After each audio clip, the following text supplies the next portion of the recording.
Hey, this is Paul with What Plant Is That, Paul? And here's a real quick, cheap trellis that's permanent for dragon fruit.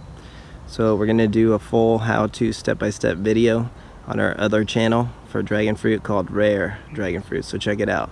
But anyways, I think most people could probably replicate this just from this video.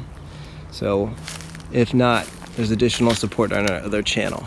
But basically all I did was fill up this 3-inch drain pipe with concrete, and then I put a hole in this 20-gallon, 3-inch hole in this 20-gallon pot, and I forced rebar into the ground and also drilled a hole about 2 feet.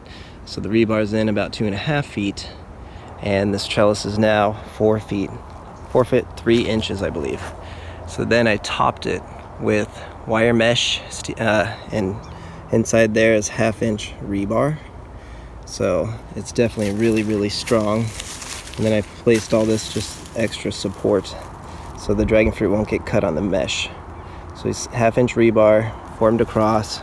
This is stuffed with concrete and rebar, so it's not going to go anywhere. It's really sturdy.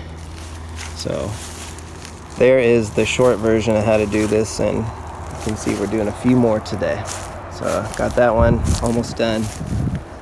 I'm working on this one. It's level right now.